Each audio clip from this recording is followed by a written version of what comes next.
नमस्कार, आप देख रहे हैं न्यूज इंडिया। आपके साथ में हूं वंदना स्रोही। 11 बज चुके हैं। 11 बड़ी खबरों का रुख करेंगे। शुरुआत करेंगे बड़ी जानकारी। पंजाब कांग्रेस संकट को लेकर दिल्ली में बड़ी बैठक बुलाई गई है। राहुल गांधी, मल्लिकार्जुन खड़गे और केसी वेणुगोपाल मीटिंग करेंगे। दिल्ली बुलाए गए हैं पंजाब प्रभारी भूपेश बघेल। भूपेश बघेल के फीडबैक को लेकर इस बैठक में चर्चा होनी है। चुनाव से पहले पंजाब कांग्रेस में जो खींचतान चल रही है उसको लेकर यह बड़ी बैठक बुलाई गई है। भूपेश बघेल से फीडबैक लिया जाएगा क्योंकि उन्हें पंजाब भेजा गया था और डैमेज कंट्रोल का प्रयास करने के लिए कहा गया था। तो ये बड़ी जानकारी सामने आ रही है। हालांकि सूत्र ये भी बता रहे हैं कि बैठक में सांसद और पंजाब के पूर्व मुख्यमंत्री चरणजीत सिंह चन्नी भी अपनी नाराजगी रख सकते हैं। ऐसे में पंजाब में जारी गुटबाजी और संगठनात्मक विवाद को लेकर आज अहम फैसला होने की संभावना है। भूपेश बघेल, आपको बता दें, बीते कई दिन से चंडीगढ़ में डेरा डाले हुए हैं। पंजाब कांग्रेस के नेताओं से लगातार उनकी मुलाकात हुई है। उनका प्रयास अलग अलग गुटों को एक मंच पर लाकर विवाद को खत्म करने का रहा, लेकिन अब बताया जा रहा है कि पूरी तरीके से सहमति नहीं बन पाई है क्योंकि चरणजीत सिंह चन्नी ने भूपेश बघेल से मुलाकात नहीं की। मुलाकात से पहले दो शर्तें उन्होंने रखी थी। पहली ये कि बैठक कांग्रेस भवन में नहीं होगी और दूसरी, पंजाब कांग्रेस अध्यक्ष अमरिंदर सिंह राजा वडिंग इस बैठक में शामिल नहीं होंगे। चन्नी की ओर से दो प्रतिनिधियों के जरिए बातचीत की पेशकश भी की गई थी। बताया जा रहा है कि चरणजीत सिंह चन्नी सीधे राहुल गांधी से ही मुलाकात करके अपनी बात रखना चाहते हैं। ऐसे में दिल्ली की बैठक में वो पंजाब कांग्रेस के मौजूदा हालात और प्रदेश प्रभारी के कामकाज को लेकर भी अपनी बात रख सकते हैं। आपको बता दें कि पंजाब दौरे के दौरान भूपेश बघेल ने पूर्व मुख्यमंत्री राजेंद्र कौर भट्टल समेत कई वरिष्ठ नेताओं से मुलाकात की। उन्होंने साफ कहा कि अमरिंदर सिंह राजा वडिंग ही पंजाब कांग्रेस के अध्यक्ष बने रहेंगे। इधर चन्नी गुट के नेताओं से भी संपर्क रखने की उन्होंने कोशिश की है। बताया जा रहा है कि चन्नी गुट के वरिष्ठ नेताओं की ओर से जानकारी दी गई है कि भूपेश बघेल के डिनर कार्यक्रम में मोहम्मद सदीक भी शामिल हुए, जो कि पूर्व सांसद हैं, जिसे दोनों पक्षों के बीच संवाद की कोशिश के तौर पर भी देखा गया है। पंजाब कांग्रेस में लंबे समय से संगठनात्मक खींचतान चल रही है। राजनीतिक जानकारी मानते हैं कि विवाद अगर जल्द नहीं सुलझता है तो पार्टी की संगठनात्मक तैयारियों पर इसका असर पड़ेगा। ऐसे में दिल्ली में होने वाली आज ये बैठक पंजाब कांग्रेस के लिए बेहद महत्वपूर्ण मानी जा रही है। पंजाब कांग्रेस विवाद को लेकर हाईकमान मंथन करने वाला है। भूपेश बघेल पंजाब दौरे की बातचीत यहां पर रखेंगे, रिपोर्ट पेश करेंगे। चरणजीत सिंह चन्नी भी अपनी नाराजगी और शिकायतों को लेकर अपना पक्ष रख सकते हैं। गुटबाजी खत्म करने और संगठन को एकजुट करने की रणनीति पर भी बातचीत होने की संभावना है। तो 2027 में चुनाव से पहले गुटबाजी खत्म करने को लेकर प्रयास किए जा रहे हैं। इसी क्रम में भूपेश बघेल को चंडीगढ़ भेजा गया था, जहां उन्होंने कई नेताओं से बातचीत की भी है और बातचीत के इस दौर में क्या नतीजा निकला है उसकी रिपोर्ट राहुल गांधी के सामने रखी जाएगी, कांग्रेस हाईकमान के सामने रखी जाएगी। मल्लिकार्जुन खड़गे, केसी वेणुगोपाल भी बैठक का हिस्सा बनेंगे। सूत्र बता रहे हैं कि चरणजीत सिंह चन्नी भी अपनी नाराजगी जता सकते हैं, अपना पक्ष रख सकते हैं।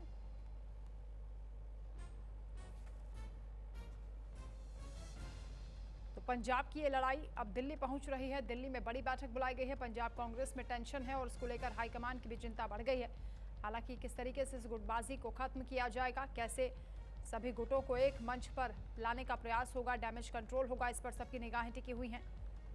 भूपेश बघेल ने कई दिन तक चंडीगढ़ में डेरा डालकर रखा है। पंजाब कांग्रेस के नेताओं से लगातार बातचीत की है, प्रयास किया है कि जल्द से जल्द गुटबाजी को खत्म किया जाए, जो आपसी असहमति चल रही है वो खत्म हो जाए। राकेश हावड़ा संवाददाता हमारे साथ जुड़ रहे हैं। राकेश, क्या जानकारी मिल रही है? बड़ी बैठक आज होने वाली है। राहुल गांधी, मल्लिकार्जुन खड़गे, केसी वेणुगोपाल और भूपेश बघेल इसमें पूरी डिटेल शेयर करेंगे। उनके दौरे के दौरान किस तरीके से बातचीत हुई है, कहां तक पहुंची है? जी वंदना, आपको बता दें कि जैसे कि पिछले दिनों जो पार्टी के इंचार्ज हैं भूपेश बघेल पंजाब में आए थे, तो जैसे ही चरणजीत सिंह चन्नी जो साबका सीएम पंजाब के रहे हैं, तो उनके धड़े की तरफ से प्रधानगी को लेकर एक कलह चल रहा था, तो उसको लेकर कहीं ना कहीं वार्निंग देके जाते हुए नजर आए थे। लेकिन आपको बता दें कि जाते जाते उन्होंने ये जरूर कहा था कि जो पंजाब के चेहरे में राहुल गांधी के फेस पे इलेक्शन लड़े जाएंगे, तो उसको लेकर आज जो है दिल्ली में मीटिंग चल रही है इनकी। आपको बता दें कि अब से कुछ ही देर पहले जो है भूपेश बघेल पंजाब इंचार्ज और वेणुगोपाल के घर पे पहुंचे हैं। और आपको बता दें इसमें प्रताप सिंह बाजवा समेत और कई मेंबर हैं वहां पे पहुंचे हैं। तो अभी क्या बड़ा फैसला लिया जाता है, किन किन मुद्दों पे हो सकता है 2027 को लेकर क्या तैयारियां हैं, इस पे हमारी जो नजर बनी हुई है। अभी देखना होगा कि आने वाली तस्वीरों में क्या निकल के आता है। जी, चन्नी गुट की ओर से क्या कहा जा रहा है, क्योंकि ये भी जानकारी मिल रही है, सूत्र बता रहे हैं चरणजीत सिंह चन्नी भी अपनी नाराजगी रख सकते हैं, अपना पक्ष राहुल गांधी को बता सकते हैं। जी, आपको बता दें कि जैसे अभी राहुल गांधी अभी विदेशी यात्रा पे हैं, 17 तारीख को वापस आएंगे। तो उसके बाद जो है मीटिंग होगी, उसके बाद पंजाब में मीटिंग्स होंगी, उसके बाद ये पिक्चर क्लियर होगी। लेकिन आपको बता दें कि जो कांग्रेस पार्टी के सोर्सेज से जानकारी मिल रही है, कोई नाम सामने नहीं आया, लेकिन आपको बता दें कि पंजाब का बहुत बड़ा चेहरा है जो अभी पार्टी से रिजाइन करने वाला है। लेकिन अभी जैसे आज मीटिंग है तो उसके बाद फैसला लिया जा सकता है और हो सकता है कि आने वाली तस्वीरों में बीजेपी में या आम आदमी पार्टी में शामिल होते हुए नजर आएंगे। लेकिन अभी जैसे कयास लगाए जा रहे थे कि पिछले दिनों में भी जैसे भूपेश बघेल आए थे तब भी ये चर्चा जरूर थी कि कांग्रेस के कुछ चेहरे हैं जो पार्टी छोड़ सकते हैं। तो कहीं ना कहीं अगर ये शुरुआत होती है तो कांग्रेस के लिए एक बहुत बड़ा चैलेंज होगा। अभी देखना होगा कि मीटिंग के बाद कांग्रेस चरणजीत सिंह चन्नी का फैसला मानती है या क्या होता है, ये आने वाली तस्वीरें देखनी होगी। बिल्कुल राकेश, इसके साथ ही ये भी अपडेट दें कि क्या भूपेश बघेल के साथ चरणजीत सिंह चन्नी की मुलाकात हो पाई है, क्योंकि पहले 5 दिन के दौरे पर चंडीगढ़ पहुंचे थे भूपेश बघेल, कई नेताओं से उन्होंने बातचीत भी की, लेकिन जब उनकी मुलाकात चरणजीत सिंह चन्नी से नहीं हुई तो वक्त बढ़ाया गया था। क्या इस दौरान कोई मुलाकात हुई? जी, आपको बता दें अभी भूपेश बघेल अभी दिल्ली में वेणुगोपाल के घर पे मीटिंग कर रहे हैं। अभी वहाँ पे चरणजीत सिंह चन्नी जो वहाँ पे नहीं पहुंचे हैं। और आपको बता दें इसके अलावा प्रताप सिंह बाजवा और राजा वड़िंग और 3-4 चेहरे और भी हैं जो वहाँ पे पहुंचे हुए हैं, क्योंकि इस मुद्दे को लेकर कहीं ना कहीं ये चीज पिक्चर जरूर क्लियर की गई है कि ना तो प्रधान चेंज किया जाएगा, ना ही कोई और चेहरा चेंज किया जाएगा। जो चेहरे हमने अनाउंस करे हैं, जिस ओहदों पे हमने अनाउंस किया है वही रहेंगे। अभी इसके ऊपर अभी क्या डिसीजन आता है ये अभी देखना होगा, क्योंकि अभी इसमें फैसले में राहुल गांधी जी की अप्रूवल भी जरूरी है। तो अभी देखना होगा कि उनका क्या कहना है, अभी देखना होगा। अभी मीटिंग के बाद वो क्या निकल के आता है, प्रेस कॉन्फ्रेंस भी हो सकती है, तो उसके बाद ही पिक्चर क्लियर हो पाएगी। जी, साथ में राकेश ये भी बताएं कि चन्नी गुट की ओर से मुलाकात को लेकर 2 शर्तें रखी गई थी, जिसमें कहा गया कि बैठक कांग्रेस भवन में नहीं होनी चाहिए, पंजाब कांग्रेस के अध्यक्ष राजा वड़िंग भी बैठक में शामिल नहीं होने चाहिए। क्या इसी वजह से ये रस्साकशी देखी गई और मुलाकात नहीं हुई? आपको बता दें कि जैसी खींचातानी पहले चल रही थी, भूपेश बघेल जो पार्टी इंचार्ज हैं वो जब पंजाब में आए उनके बाद जैसे मीटिंगों का दौर हुआ, उसके बाद उन्होंने एक वार्निंग भी दी और राहुल गांधी का फेस भी उन्होंने बताया। तो कहीं ना कहीं इस मामले को लेकर पार्टी में शांति जरूर नजर आ रही है। लेकिन अगर अंदर की बात करें तो पार्टी के अंदर अभी भी चहल पहल जारी है। और जहां तक लग रहा है कि आने वाले दिनों में जो है कांग्रेस के काफी चेहरे हैं, क्योंकि अभी अपनी ही पार्टी से नाखुश दिखाई दे रहे हैं काफी चेहरे। क्योंकि अगर चरणजीत सिंह चन्नी की बात करें तो उनके साथ काफी चेहरे हैं, जैसे सोनू सूद की सिस्टर है मालविका, वो और ऐसे कई और भी चेहरे हैं जो उनके साथ खड़े हैं। तो अगर मान लीजिए चरणजीत सिंह चन्नी के हक में फैसला नहीं आता तो कहीं ना कहीं बहुत बड़ा झटका मिल सकता है आने वाले दिनों में। अभी देखते हैं राहुल गांधी और आज की मीटिंग आने वाले दिनों में क्या रुख लेके आती है, इसको अभी देखना होगा। बाकी मीटिंग के बाद पिक्चर क्लियर होगी कि क्या फैसला है। ठीक है राकेश, आप रहिए हमारे साथ, लौटेंगे आपके पास। एक और बड़ी जानकारी मिल रही है, राजा वड़िंग को प्रदेश अध्यक्ष पद से हटाने की मांग की जा रही है। आर पार के मूड में पंजाब में चन्नी गुट दिखाई दे रहा है, उनके समर्थक नजर आ रहे हैं। सोशल मीडिया पर चन्नी समर्थक पोस्टर भी लगा रहे हैं। समर्थकों ने सारा पंजाब चन्नी नाल कैंपेन शुरू कर दिया है। तो आर पार के मूड में अब चन्नी गुट दिखाई दे रहा है, उनके समर्थक पोस्टर लगा रहे हैं सोशल मीडिया पर। इसको लेकर नारेबाजी शुरू हो चुकी है, कैंपेन शुरू हो चुका है। सारा पंजाब चन्नी नाल, इस तरीके के नारे दिए जा रहे हैं, स्लोगन्स दिए जा रहे हैं। राजा वड़िंग को प्रदेश अध्यक्ष पद से हटाने की मांग की जा रही है। और जो चन्नी समर्थक हैं वो चाहते हैं कि चरणजीत सिंह चन्नी को ही प्रदेश अध्यक्ष बनाया जाए, प्रधान बनाया जाए। लेकिन इसी को लेकर अब खींचतान देखी जा रही है। विवाद किस तरीके से सुलझेगा, हाईकमान की ओर से क्या कहा जाएगा, ये देखना होगा, क्योंकि बैठक दिल्ली में होने वाली है। राकेश लगातार हमारे साथ जुड़े हैं। राकेश, सोशल मीडिया पर कैंपेन शुरू हो गया है जिसमें राजा वड़िंग को प्रदेश अध्यक्ष पद से हटाने की मांग चन्नी समर्थक कर रहे हैं, यानी खुलकर बगावत हो रही है।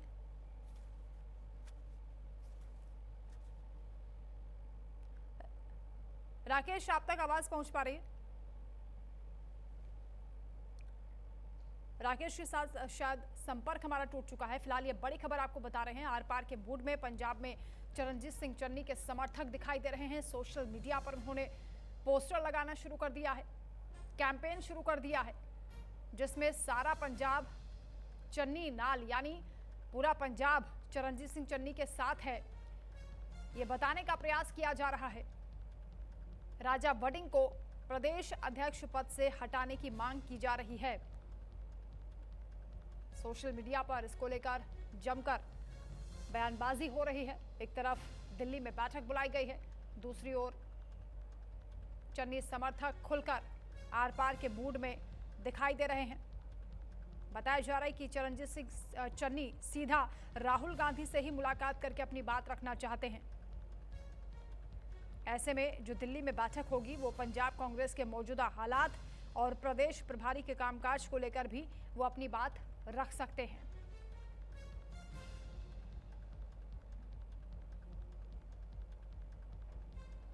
तो पंजाब कांग्रेस में इस वक्त टेंशन देखी जा रही है। दिल्ली में इसको लेकर मंथन होने वाला है। पंजाब में खुलकर बगावत पर उतर आए हैं चरणजीत सिंह चन्नी के समर्थक, आर पार के मूड में हैं। पूरी तरीके से उनकी यही मांग है कि नाराजगी तब तक दूर नहीं होगी जब तक राजा वड़िंग को प्रदेश अध्यक्ष पद से नहीं हटाया जाएगा। चरणजीत सिंह चन्नी को वो चाहते हैं कि प्रधान बनाया जाए और इसी को लेकर यह पूरा विवाद शुरू हुआ है, जो एक लंबी खींचतान में बदल चुका है। गुटबाजी अब खुलेआम देखी जा रही है। हालांकि अग्नि परीक्षा भूपेश बघेल की भी रही है, उन्हें यह जिम्मा सौंपा गया था। पंजाब कांग्रेस के प्रभारी हैं, तमाम नेताओं से मुलाकात करने के लिए पहुंचे भी थे। कोशिश की गई कि इस गुटबाजी को खत्म किया जा सके। अपने प्रयास में वो कितना सफल हो पाए हैं ये तो बैठक के बाद ही साफ हो पाएगा, लेकिन जो संकेत मिल रहे हैं उससे ऐसा लगता है कि बातचीत नहीं बन पाई है, क्योंकि चन्नी गुट के जो समर्थक हैं वो खुलकर सोशल मीडिया पर कैंपेन चला रहे हैं, आर पार के मूड में दिखाई दे रहे हैं।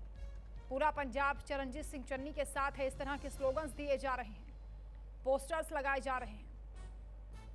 तो कांग्रेस हाईकमान किस तरीके से इस मामले को सुलझाएगा?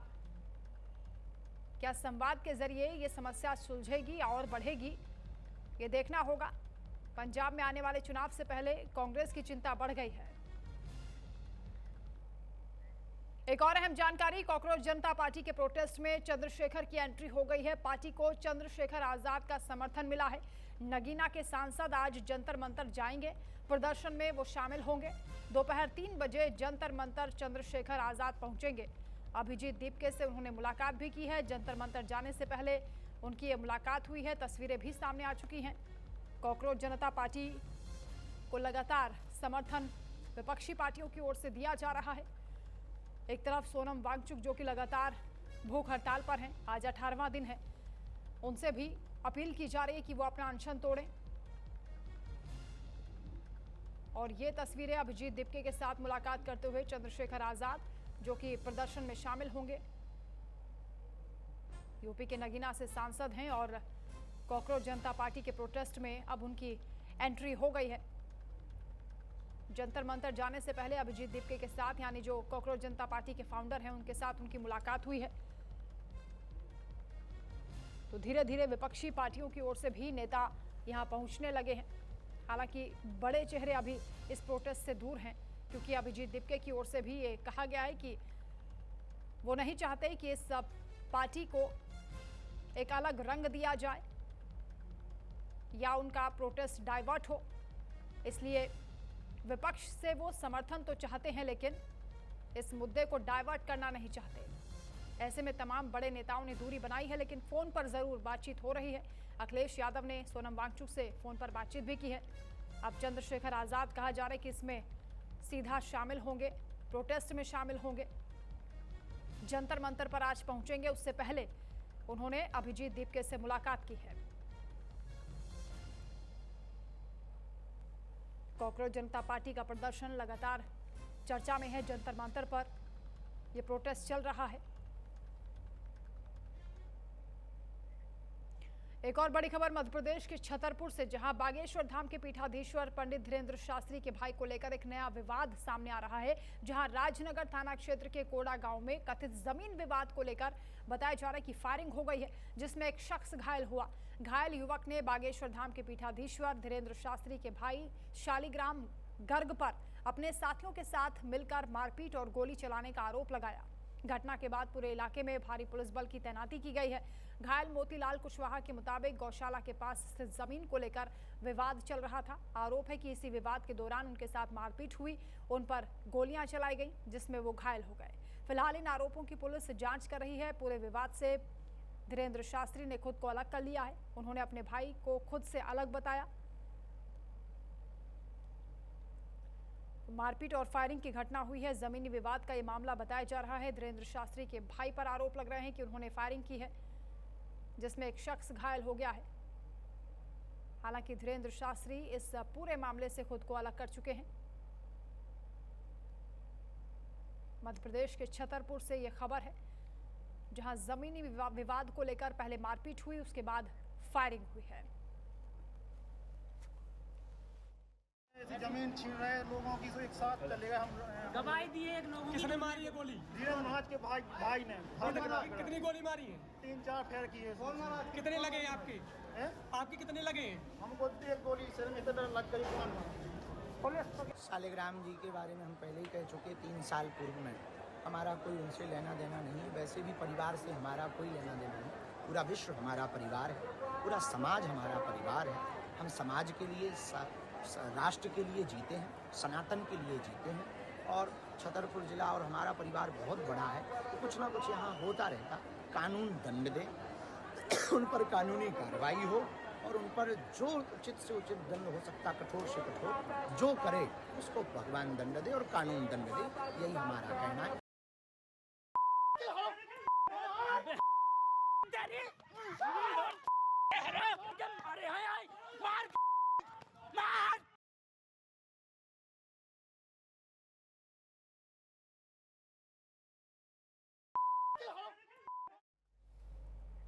एक और अहम जानकारी, थोड़ी देर में केंद्रीय मंत्रिमंडल की बैठक होने वाली है। पीएम मोदी की अध्यक्षता में बड़ी बैठक होगी। कई अहम फैसलों पर मुहर लग सकती है। वाराणसी को मिल सकता है 25,000 करोड़ का मेगा प्रोजेक्ट। कैबिनेट आज गंगा वरुणा कॉरिडोर को मंजूरी दे सकती है। इसके अलावा 89 किलोमीटर एलिवेटेड रोड नेटवर्क से तस्वीर बदलने की तैयारी है। काशी की तस्वीर को बदला जाएगा। ट्रैफिक राहत के साथ श्रद्धालुओं को बड़ी सुविधा भी देने की तैयारी है। 25,000 करोड़ के प्रोजेक्ट को मंजूरी मिल सकती है। कैबिनेट की महत्वपूर्ण बैठक, जिसमें कई अहम प्रस्ताव पास हो सकते हैं।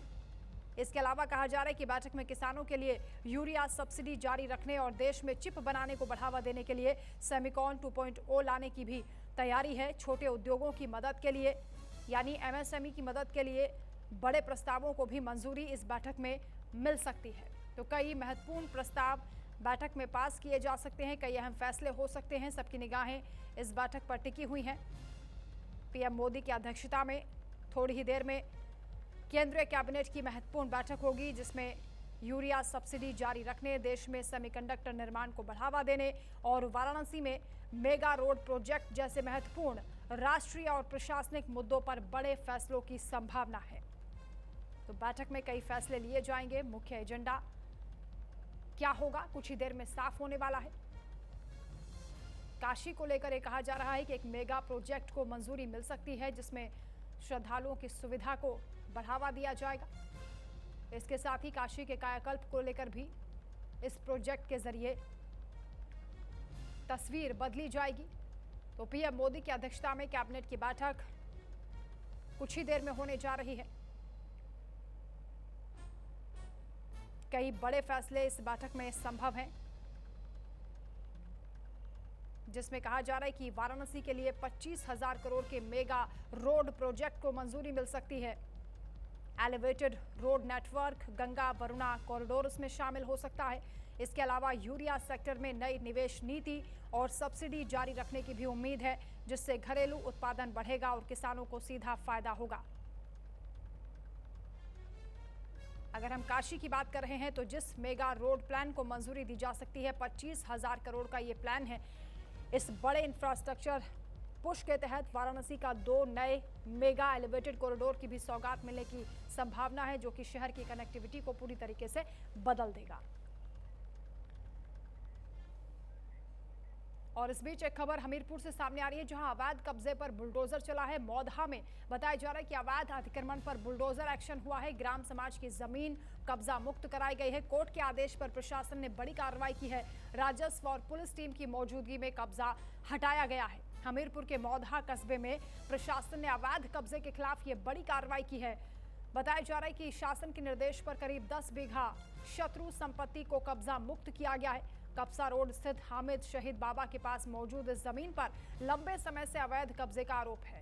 प्रशासन ने बुलडोजर कार्रवाई करते हुए अतिक्रमण को हटाया है और भूमि को सरकारी नियंत्रण में ले लिया है। एसडीएम करणवीर सिंह के नेतृत्व में राजस्व विभाग और पुलिस की संयुक्त टीम ने इस पूरे अभियान को अंजाम दिया है। कार्रवाई के दौरान भारी पुलिस बल की तैनाती रही ताकि कानून व्यवस्था ना बिगड़े। अधिकारियों के मुताबिक शत्रु संपत्ति पर नईमुद्दीन और राणा परवीन का अवैध कब्जा था। इस अभियान में क्षेत्राधिकारी, तहसीलदार, कानूनगो, लेखपाल समेत कई अधिकारी भी शामिल रहे। तो 10 बीघा जमीन पर बुलडोजर चला है। बड़ी कार्रवाई की गई है।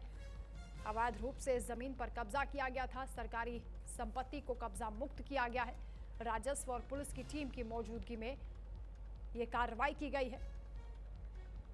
कोर्ट के आदेश के बाद प्रशासन ने ये एक्शन लिया है। ग्राम समाज की ये जमीन बताई जा रही है जिस पर कब्जा किया गया था। 10 बीघा ये जमीन है जो फिलहाल कब्जा मुक्त की गई है।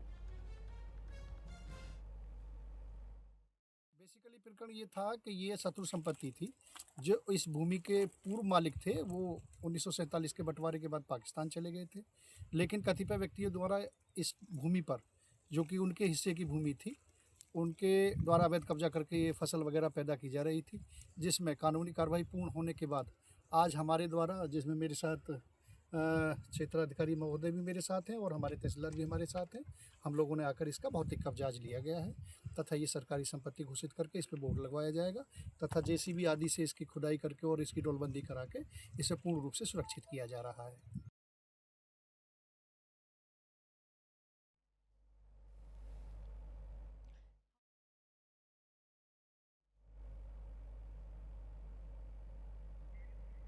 शीलू निषाद संवाददाता हमारे साथ जुड़ रहे हैं फोन लाइन पर। शीलू, क्या पूरी जानकारी है इस पूरी कार्रवाई को लेकर? किस तरीके से एक्शन हुआ है? कितनी जमीन थी जो कब्जा मुक्त हुई? कब से कब्जा किया हुआ था? जी हाँ, आपको बता दें कि ये मामला जो है हमीरपुर जनपद के मौदा कस्बे का है, जहाँ पे लगभग 10 बीघा की जो शत्रु संपत्ति थी उसको एक व्यक्ति हैं नईम उद्दीन और राणा परवीन ने जो अवैध कब्जा कर रखा होता है। वहीं शासन के निर्देश पर एसडीएम करणवीर सिंह और नेतृत्व में जो उनके आला अधिकारी की एक टीम बनाई गई थी, जिसमें से जाकर क्षेत्राधिकारी राजकुमार पांडे थे और प्रभारी तहसील जो थे महेंद्र गुप्ता। इस तरीके से कई अधिकारियों ने जो अतिक्रमण करके बुलडोजर चला के उसके बाद में उसको जो शत्रु की वो थी उसको अवैध कब्जा मुक्त करवाया। जी ठीक है, बहुत शुक्रिया आपका तमाम जानकारी के लिए। तो अवैध कब्जे पर यह प्रहार हुआ है। जमीन को कब्जा मुक्त किया गया है। ग्राम समाज की यह जमीन बताई जा रही है। कोर्ट के आदेश के बाद प्रशासन ने बड़ी कार्रवाई की है। बुलडोजर चला है।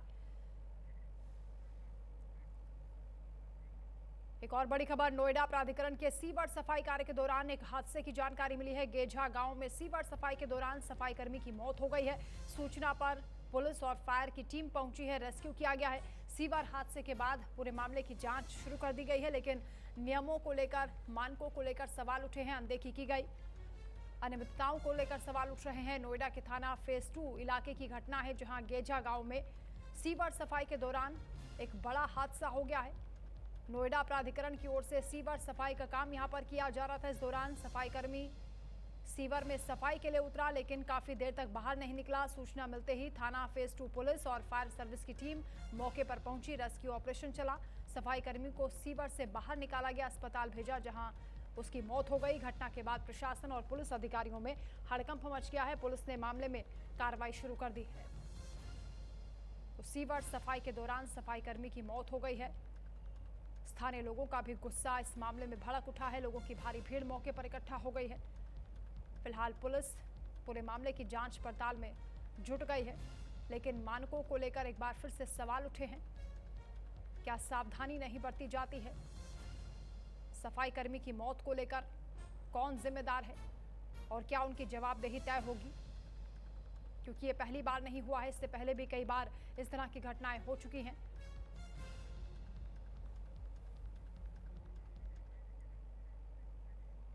अमृतसर से बड़ी खबर, जहां पुलिस ने एक बड़ी साजिश को नाकाम किया है। 3 आरोपी गिरफ्तार हुए हैं। पुलिस ने AK-47 और ग्रेनेड के साथ 3 आरोपियों को पकड़ लिया है।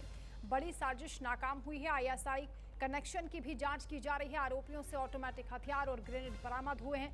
इसके अलावा गिरफ्तार आरोपियों से पूछताछ में भी बड़े खुलासों की संभावना है। पंजाब के अमृतसर में ग्रामीण पुलिस ने बड़ी साजिश को नाकाम किया है। SSP कंवलप्रीत सिंह चहल के मुताबिक पुलिस ने 3 लोगों को गिरफ्तार किया है। उनके कब्जे से AK-47, ऑटोमेटिक हथियार और ग्रेनेड बरामद हुए हैं। यानी किसी बड़ी साजिश को अंजाम देने की फिराक में थे। समय रहते पुलिस ने इन्हें दबोच लिया है। बड़ी कार्रवाई की गई है। पुलिस आरोपियों को कोर्ट में पेश करेगी और रिमांड मांगी जाएगी ताकि पूछताछ में साजिश से जुड़े हुए और भी खुलासे हो सके। ब्रेक के बाद आप सभी का स्वागत है। खबरों में आगे बढ़ेंगे। अयोध्या से खबर, जहां राम मंदिर चढ़ावा चोरी मामले को लेकर जांच तेज हो गई है। आरोपी रमाशंकर मिश्रा और सुभाष श्रीवास्तव से पूछताछ। 14 घंटे की पुलिस कस्टडी में गहन पूछताछ होगी। इस मामले से जुड़े कई साक्ष्य और अन्य पहलुओं को लेकर सवाल किए जाएंगे। राम मंदिर चढ़ावा चोरी के मामले में गिरफ्तार 8 आरोपियों में से टिन्नू यादव और सुभाष चंद्र श्रीवास्तव शामिल हैं। टीम दोनों के घर पहुंची है। उनके परिवार और पड़ोसियों से पूछताछ की गई है। रमाशंकर का परिवार अयोध्या में राम सखा बगिया मंदिर के 2 कमरों में रहता है। पुलिस को उसके बैंक खाते में 7,32,000 रुपए मिले हैं। परिवार का दावा है कि ये रकम उसकी सेविंग है। दूसरी ओर सुभाष के घर पहुंची पुलिस तो उनके बेटे ने बात करने से ही इनकार कर दिया। हालांकि मोहल्ले के लोगों का ये कहना है कि गिरफ्तारी के बाद से परिवार घर से बाहर नहीं निकला, वो किसी से बातचीत नहीं कर रहे हैं। तो 2 आरोपियों की रिमांड ली गई है, जिसमें टिन्नू यादव और सुभाष श्रीवास्तव हैं। इनके घर पर टीम पहुंची है। पुलिस ने पूछताछ की है परिजनों से। अहम जानकारियां जुटाई गई हैं। अब आगे उनसे और सवाल जवाब किए जाएंगे। कई अहम खुलासे होने की उम्मीद की जा रही है। इससे पहले 3 आरोपियों को इसी तरीके से रिमांड पर लेकर पूछताछ हो चुकी है। 8 आरोपी जो इस वक्त न्यायिक हिरासत में हैं, इनमें से 2 आरोपियों की पुलिस ने कस्टडी ली है और अब इनसे पूछताछ की जा रही है। इस मामले से जुड़े कई अहम साक्ष्य जुटाने का प्रयास किया जा रहा है। राम मंदिर चढ़ावा चोरी के मामले को लेकर जांच तेज हो गई है। अयोध्या पुलिस इस पूरे मामले की इन्वेस्टिगेशन में जुटी हुई है। दूसरी ओर SIT की टीम भी जो जांच का दायरा बढ़ा चुकी है, वो भी लगातार पड़ताल कर रही है। कई संदिग्धों से पूछताछ हुई है। जो शुरुआत में प्रारंभिक रिपोर्ट सामने आई थी, उसमें कई अहम खुलासे हुए थे। कई तरह की अनियमितताओं का जिक्र हुआ था। 70 बार चोरी की घटनाओं का इसमें जिक्र हुआ था। CCTV कैमरे किस तरीके से बंद कर दिए जाते थे, कैसे लूटकांड होता था वहां पर। 2 शिफ्टों में जब पैसे की गिनती होती थी, उसमें कहा जा रहा है कि शाम की शिफ्ट में चोरी की घटनाओं को अंजाम दिया जाता था। तो पुलिस हर पहलू पर जांच पड़ताल कर रही है। 2 मुख्य आरोपी जो इस मामले में अब रिमांड पर लिए गए हैं, पुलिस उनसे भी सवाल जवाब करेगी। लंबे फहरिस्त सवालों की है, जिसका जवाब इन आरोपियों से लिया जाएगा। उनके घर पर भी पुलिस की टीम पहुंची, परिजनों से पूछताछ की गई है। आस पड़ोस के लोगों से भी सवाल जवाब हुए हैं।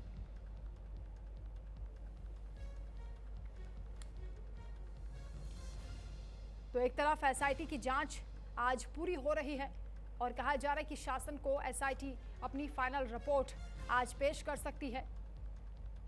जांच का दायरा किस तरीके से बढ़ा है और किस किस की संलिप्तता इसमें सामने आई है, इन 8 आरोपियों के अलावा और कौन कौन रडार पर हैं, इन सभी खुलासों को लेकर इंतजार अभी करना होगा। एक और अहम जानकारी है, लवकुश मिश्रा जो कि आरोपी है राम मंदिर चढ़ावा चोरी के मामले में, उसका मकान सीज करने की तैयारी की जा रही है। अयोध्या विकास प्राधिकरण ने फाइनल नोटिस जारी कर दिया है। लवकुश की पत्नी को आज मकान के दस्तावेज सौंपने के लिए कहा गया है। तीसरे नोटिस का जवाब न मिलने पर मकान को सीज किया जाएगा। तो बड़ी जानकारी है। कार्रवाई एक तरफ लगातार शुरू हो चुकी है, नोटिस दिए जा रहे हैं। लवकुश मिश्रा का मकान सीज करने की तैयारी की जा रही है। लवकुश मिश्रा की पत्नी को कहा जा रहा है कि दस्तावेज सौंपने के लिए कहा गया है। अयोध्या विकास प्राधिकरण की ओर से तैयारी पूरी कर ली गई है। लवकुश की पत्नी को आज मकान के दस्तावेज सौंपने के लिए कहा गया है। तीसरा नोटिस का जवाब अगर नहीं दिया जाता है तो उसके बाद मकान को सीज कर दिया जाएगा। तो आरोपियों के घर को सीज करने की कार्रवाई, बुलडोजर एक्शन की कार्रवाई शुरू हो चुकी है। अयोध्या विकास प्राधिकरण की ओर से फाइनल नोटिस दिया गया है और इस नोटिस का अगर जवाब नहीं दिया जाता है तो उसके बाद मकान को सीज कर दिया जाएगा। यानी चढ़ावा चोरी के जो आरोपी हैं उनके खिलाफ एक तरफ पुलिस की कार्रवाई हो रही है, दूसरी ओर अयोध्या विकास प्राधिकरण ने भी शिकंजा कसना शुरू कर दिया है। ये नोटिस आपको दिखा रहे हैं जो चस्पा हुआ है मकान पर। लवकुश की पत्नी को इस मकान के दस्तावेज सौंपने के लिए भी कहा गया है और ये फाइनल नोटिस है, यानी तीसरी बार ये नोटिस दिया गया है। इसके बाद अगर मकान खाली नहीं किया जाता है तो इसे सीज कर दिया जाएगा।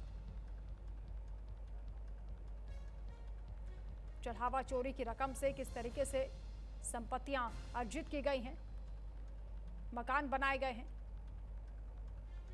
इन सभी पहलुओं की जांच हो रही है। पैसे का बंदरबाट किस तरीके से हुआ, कैसे चढ़ावा चोरी हुआ, इन सभी पहलुओं को लेकर जांच चल रही है। अयोध्या पुलिस की ओर से शिकंजा कसा जा रहा है, दूसरी ओर अयोध्या विकास प्राधिकरण ने भी कार्रवाई शुरू कर दी है। चढ़ावा चोरी को लेकर ये फाइनल नोटिस चस्पा हुआ है जिसमें कहा जा रहा है कि लवकुश की पत्नी को दस्तावेज सौंपने के लिए कहा गया है। वो डॉक्यूमेंट्स पुलिस के हवाले करने होंगे। एक और बड़ा अपडेट है राम मंदिर चढ़ावा चोरी के मामले में। एसआईटी आज शासन को रिपोर्ट पेश कर सकती है क्योंकि फाइनल रिपोर्ट आज पेश करनी है। जांच में नए खुलासे और कुछ अतिरिक्त नामों की भी खुलासा होने की संभावना जताई जा रही है। एसआईटी की जांच पूरी हो गई है, 15 दिन का वक्त दिया गया था जो कि आज डेडलाइन खत्म हो रही है। यानी जांच का दायरा किस तरीके से बढ़ा, कितने लोगों से पूछताछ हुई और क्या और जानकारियां प्रारंभिक रिपोर्ट के बाद सामने आई हैं, इन सभी पर इस रिपोर्ट के सार्वजनिक होने का इंतजार करना होगा। कुल मिलाकर ये बड़ी खबर है। एसआईटी आज फाइनल रिपोर्ट सरकार को पेश कर सकती है। जांच में नए खुलासे होने की उम्मीद की जा रही है। कई बड़े नामों के भी सामने आने की संभावना है। अयोध्या से ये बड़ी जानकारी है। राम मंदिर चढ़ावा चोरी के मामले को लेकर एसआईटी की जांच पूरी हो गई है जिसमें 15 दिन का वक्त दिया था। शुरुआत में जो प्रारंभिक रिपोर्ट सामने आई थी उसमें कई तरह के अनियमितताओं को लेकर खुलासे हुए हैं। कैसे चढ़ावा चोरी हो रहा था, आरोपी किस तरीके से, किस टेक्निक से चोरी करते थे, दूसरी शिफ्ट में कैसे चढ़ावे की गिनती के दौरान पैसे गायब किए जाते थे, ये शुरुआती रिपोर्ट में सामने आया और अब फाइनल रिपोर्ट तैयार हुई है एसआईटी की ओर से जो शासन को आज सौंपी जा सकती है। उधर सुप्रीम कोर्ट की ओर से भी एसआईटी को कहा गया है कि स्टेटस रिपोर्ट बंद लिफाफे में पेश की जाए। एक और बड़ी जानकारी, चुनाव से पहले पंजाब कांग्रेस में खींचतान लगातार जारी है। पंजाब कांग्रेस संकट को लेकर दिल्ली में बड़ी बैठक, राहुल गांधी, मल्लिकार्जुन खड़गे, केसी वेणुगोपाल की मौजूदगी में बैठक हुई है। भूपेश बघेल ने रिपोर्ट सौंप दी है। बताया जा रहा है कि भूपेश बघेल के फीडबैक को लेकर इस बैठक में चर्चा हुई है। पंजाब कांग्रेस में जिस तरीके से खींचतान देखी जा रही है, चरणजीत सिंह चन्नी गुट खुलकर बगावत पर उतर आया है। प्रदेश अध्यक्ष को हटाने की मांग की जा रही है, यानी राजा वडिंग को किसी भी सूरत में प्रदेश अध्यक्ष स्वीकार नहीं किया जा रहा है चरणजीत सिंह चन्नी गुट की ओर से। वो चाहते हैं कि चरणजीत सिंह चन्नी को ही प्रदेश अध्यक्ष बनाया जाए, यानी प्रधान बनाया जाए, और इसी को लेकर भूपेश बघेल को भेजा भी गया था। चंडीगढ़ में उन्होंने कई दिन तक डेरे डाले रखा और कई पंजाब के कांग्रेस नेताओं से उनकी मुलाकात भी हुई, चर्चा हुई, गुटबाजी को खत्म करने का प्रयास किया गया। उनका फीडबैक इस बैठक में लिया गया है। पंजाब नेताओं से मुलाकात हुई, पीसीसी में भी बैठकें हुई, फिर ब्रेकफास्ट, लंच, डिनर भी पॉलिटिक्स हुई, सब मैंने की है। पीछे कर लोगे आप जीएसओ केसी वेणुगोपाल जी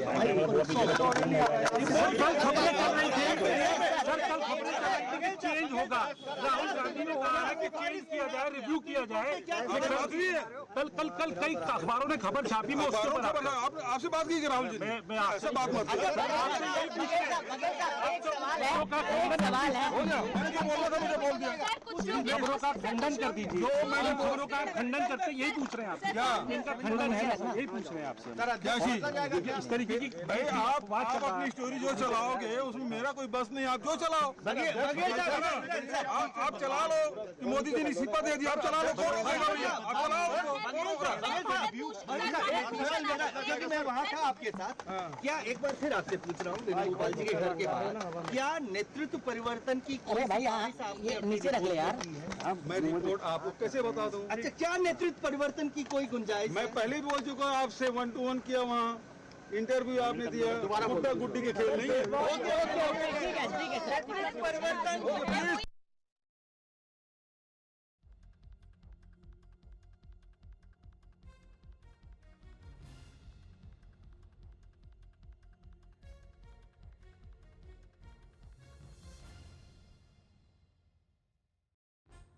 उस फैसले से पीछे नहीं हटेंगे, ये भूपेश बघेल की ओर से कहा गया है, क्योंकि उनका फीडबैक इस बैठक में लिया गया। पंजाब कांग्रेस में किस तरीके से गुटबाजी हो रही है, कौन इसके लिए जिम्मेदार है, किस तरीके से इस डैमेज को कंट्रोल किया जा सकता है, इन सभी पहलुओं पर चर्चा हुई है। जिसके बाद भूपेश बघेल ने कहा है कि किसी तरीके का कोई परिवर्तन नहीं होगा, फैसला नहीं बदला जाएगा, यानी राजा वड़िंग ही प्रदेश अध्यक्ष रहेंगे। एक तरीके से उन्होंने खुलकर इस बात पर मोहर लगा दी है। एक तरफ चरणजीत सिंह चन्नी नाराज बताए जा रहे हैं, उनके समर्थकों की ओर से सोशल मीडिया पर कैंपेन भी चल रहा है। एक और अहम जानकारी, दिल्ली में मॉनसून सत्र से पहले मंत्रियों की अहम बैठक होने वाली है। शाम 4 बजे रक्षा मंत्री राजनाथ सिंह के आवास पर मीटिंग होगी। बैठक में संसद सत्र की रणनीति को लेकर चर्चा की जाएगी। संसद के 20 जुलाई से शुरू होने वाले मॉनसून सत्र से पहले केंद्र सरकार अपनी रणनीति को अंतिम रूप देने में जुट गई है।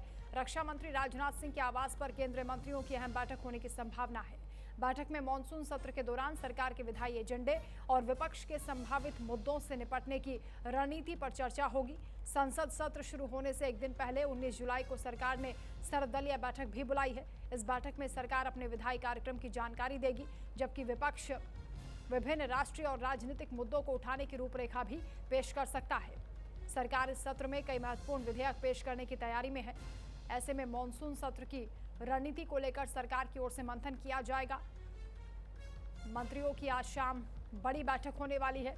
रक्षा मंत्री राजनाथ सिंह के आवास पर यह बैठक होगी।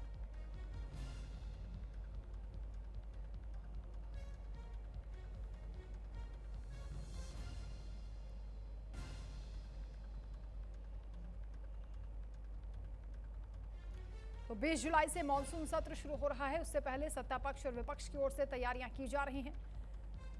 शाम 4 बजे रक्षा मंत्री राजनाथ सिंह के आवास पर मंत्रियों की बैठक बुलाई गई है, जिसमें संसद सत्र को लेकर रणनीति पर चर्चा होगी। सरकार कैसे अपना पक्ष रखेगी, किन मुद्दों पर विपक्ष घेराबंदी कर सकता है, उनको किस तरीके से पलटवार करना है, इन सभी पहलुओं को लेकर चर्चा मंथन इस बैठक में होने वाला है। एक और बड़ी अपडेट है, बड़ी खबर है। दिल्ली वार्ड कमेटी चुनाव आज है। वार्ड कमेटियों के चेयरमैन और डिप्टी चेयरमैन का चुनाव, वार्ड कमेटियों से स्टैंडिंग कमेटी के 6 सदस्यों का चुनाव, जिसमें शाम 4 बजे तक मतदान की प्रक्रिया चलेगी। एमसीडी के स्टैंडिंग कमेटी के गठन की दिशा में अहम कदम उठाए जाएंगे।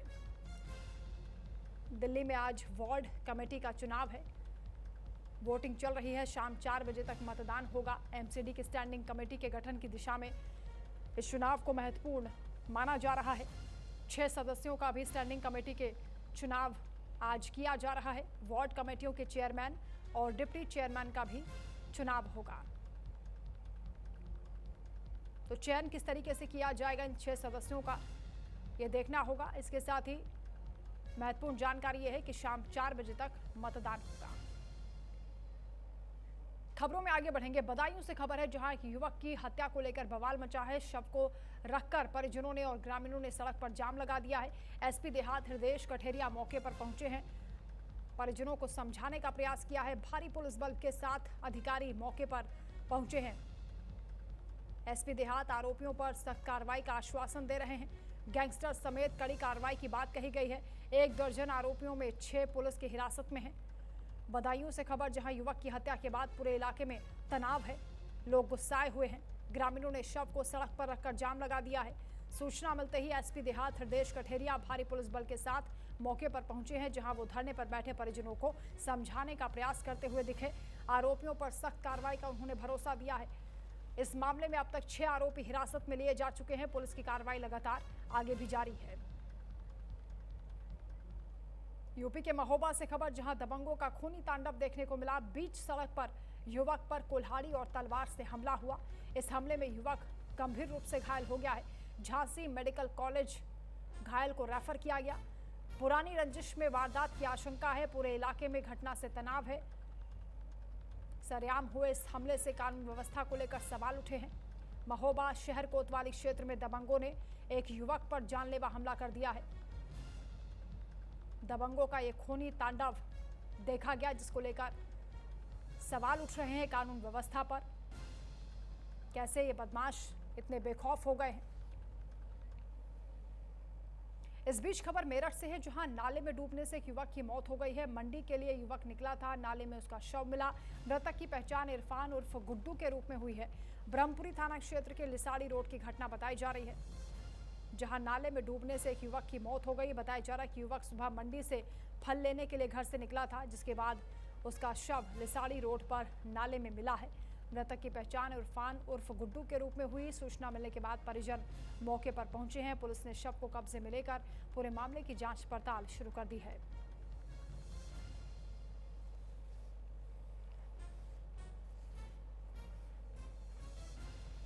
तो घटना के बाद परिवार में कोहराम मचा है। लोगों की भारी भीड़ मौके पर इकट्ठा हो गई। पुलिस भी मौके पर पहुंची है। ब्रह्मपुरी थाना क्षेत्र का मामला बताया जा रहा है, जहां नाले में डूबने से एक युवक की मौत हो गई है। 9 साल पहले युवक की शादी हुई थी। बताया जा रहा है कि सुबह सुबह मंडी के लिए निकला था युवक और नाले से उसका शव बरामद हुआ। वहीं रायबरेली में मामूली सी बात पर खूनी संघर्ष हुआ है। 2 पक्षों में जमकर लाठी डंडे चले हैं। मारपीट में दोनों पक्षों के 5 लोग घायल हो गए हैं। घायलों की हालत गंभीर बताई जा रही है। जिला अस्पताल में उन्हें भर्ती किया गया है। गदागंज थाना क्षेत्र के हसऊपुर गांव की घटना बताई जा रही है। रायबरेली में मामूली सी बात को लेकर 2 पक्षों में खूनी संघर्ष हुआ। मामला गदागंज थाना क्षेत्र के हसऊपुर गांव का बताया जा रहा है, जहां 2 पक्ष आपस में भिड़ गए। इस मारपीट में दोनों पक्षों के 5 लोग घायल हुए हैं, जिन्हें जिला अस्पताल में एडमिट किया गया है। उनकी हालत गंभीर बताई जा रही है। फिलहाल पुलिस इस पूरे मामले की जांच पड़ताल में जुटी हुई है।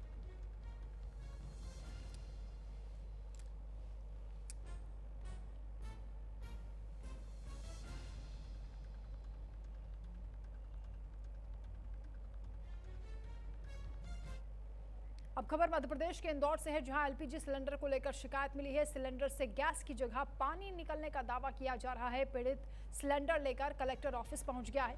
गैस एजेंसी पर नया सिलेंडर नहीं देने का आरोप लगाया। इंदौर से यह हैरान करने वाला मामला सामने आया है, जहां एक उपभोक्ता ने घरेलू एलपीजी गैस सिलेंडर में गड़बड़ी का आरोप लगाया। विकास नगर के रहने वाले राजेंद्र का कहना है कि इस्तेमाल के दौरान सिलेंडर से गैस की जगह पानी निकल रहा था, जिसके बाद वो सिलेंडर लेकर कलेक्टर कार्यालय पहुंचे और प्रशासन से पूरे मामले की शिकायत की। पीड़ित के मुताबिक अप्रैल महीने में उन्होंने छाया गैस एजेंसी से इंडेन का सिलेंडर लिया था। जांच में सिलेंडर के अंदर पानी होने की पुष्टि हुई। उपभोक्ता ने बिना अतिरिक्त शुल्क नया सिलेंडर उपलब्ध कराने की मांग की है। घरेलू एलपीजी सिलेंडर में गैस की जगह पानी निकलने का दावा किया गया है, जिसको लेकर कलेक्टर ऑफिस पहुंच गया है पीड़ित और शिकायत दर्ज करवाई है।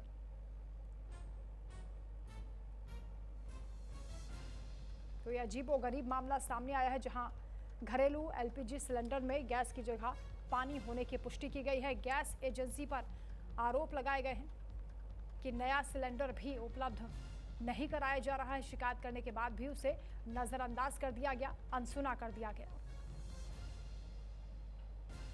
तो फिलहाल पीड़ित कलेक्टर कार्यालय पहुंचा है। देखना होगा किस तरीके से इस मामले पर सुनवाई होती है, कोई कार्रवाई होती है और कैसे उपभोक्ता की मदद की जाती है।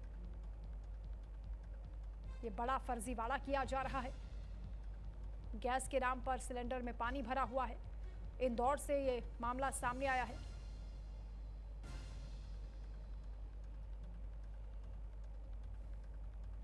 तो शिव छाया इंडेन गैस एजेंसी बताई जा रही है, जहां पर यह सिलेंडर दिया गया था। सिलेंडर में गैस की जगह पानी निकलने की पुष्टि हुई है। हैरान करने वाली यह घटना इंदौर से सामने आई है। फिलहाल पीड़ित ने इस पूरे मामले की शिकायत कलेक्टर ऑफिस में की है और नया सिलेंडर उपलब्ध कराने की मांग की गई है।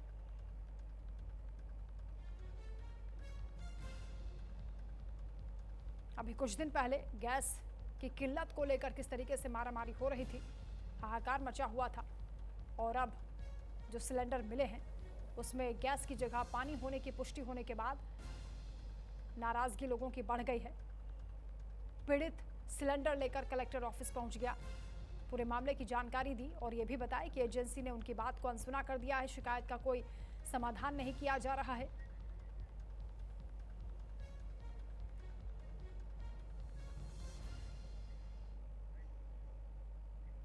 बिजनौर से बड़ी खबर है, जहां डीजल भरवाकर बिना भुगतान किए कार फरार हो गई। 3500 रुपए का डीजल भरवाया, उसके बाद ड्राइवर कार लेकर मौके से भाग खड़ा हुआ। सीसीटीवी में पूरी घटना कैद हो गई है, वीडियो वायरल हुआ है। पेट्रोल पंप स्वामी ने पुलिस को तहरीर दी है। फरार होते ही बताया जा रहा है कि दूसरे वाहन से टकराने से ये गाड़ी बाल बाल बची है, क्योंकि वो तेज रफ्तार से गाड़ी को भगा रहा था। बिजनौर में पेट्रोल पंप से डीजल भरवाकर बिना भुगतान किए ही फरार होने का मामला सामने आया।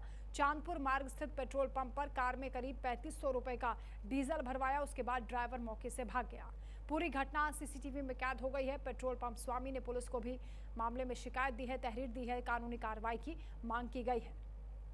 तो ये सीसीटीवी फुटेज भी सामने आया है, जिसमें पेट्रोल पंप पर किस तरीके से 3500 रुपए का डीजल भरवाकर कार वहां से गायब हो जाती है, यानी कार चालक तेज रफ्तार से गाड़ी लेकर वहां से फरार हो गया।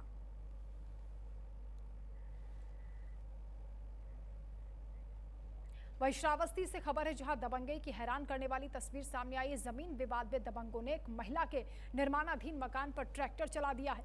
आरोप है कि ट्रैक्टर से दीवार और पिलर गिरा दिया गया। विरोध करने पर महिला के परिजनों के साथ मारपीट भी हुई। घटना का वीडियो सोशल मीडिया पर वायरल हो रहा है, जिसके बाद पुलिस हरकत में आई है। मामला इकोना थाना क्षेत्र के इटवरिया ग्राम पंचायत का बताया जा रहा है। तो श्रावस्ती में दबंगई की यह तस्वीर सामने आई है। एक महिला के मकान पर ट्रैक्टर चला दिया गया, जिससे दीवार और पिलर ढह गया है। मामले की जब वीडियो सामने आई है, वीडियो वायरल हुई है, तो पुलिस ने संज्ञान लिया है और पूरे मामले की जांच पड़ताल शुरू कर दी है। निर्माणाधीन दीवार और पिलर ढहाने का आरोप लगाया जा रहा है। मकान अभी बन ही रहा था, जिस पर ट्रैक्टर दबंगों ने चला दिया है।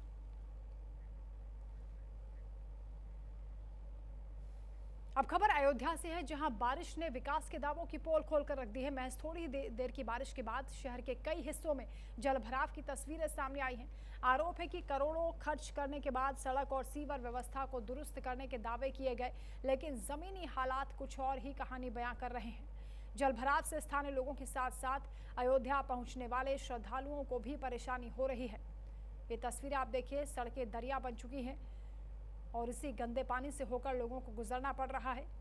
स्थानीय लोगों के साथ साथ जो श्रद्धालु दूर दूर से आते हैं राम मंदिर दर्शन करने के लिए, अयोध्या घूमने के लिए, उन सभी को परेशानियां झेलनी पड़ रही हैं। करोड़ों के विकास कार्य का दावा यहां पर किया गया है, लेकिन उसके बावजूद थोड़ी सी बारिश के बाद कैसे हालात हो गए हैं। जाम की स्थिति बन गई है, सड़कों पर पानी भरा हुआ है। खबर गुरुग्राम से है, जहां झुंडसराय इलाके में भीषण आग लग गई है। लाइफ लॉन्ग कंपनी के गोदाम में आग भड़क उठी। करीब 1.5 दर्जन दमकल की गाड़ियां मौके पर पहुंची हैं। बताया जा रहा है कि रात करीब 10:30 बजे आग लगने की खबर सामने आई। फायर ऑफिसर नरेंद्र सिंह ने पूरे मामले की जानकारी दी। गुरुग्राम के झुंडसराय इलाके में गोदाम में भीषण आग लगी है। आग की सूचना मिलते ही दमकल की कई टीमें मौके पर पहुंची। राहत बचाव का काम शुरू किया गया। बताया जा रहा है कि आग लाइफ लॉन्ग कंपनी के गोदाम में लगी है। मानेसर फायर स्टेशन को रात करीब 10:30 बजे इसकी सूचना मिली, जिसके बाद गुरुग्राम के अलग अलग फायर स्टेशनों से करीब 1.5 दर्जन दमकल की गाड़ियां मौके पर भेजी गईं। फायर ऑफिसर ने बताया कि घटना में किसी के हताहत होने की खबर नहीं है। नुकसान हुआ है। तस्वीरें सामने आई हैं किस तरीके से ये गोदाम धू-धू कर जल उठा।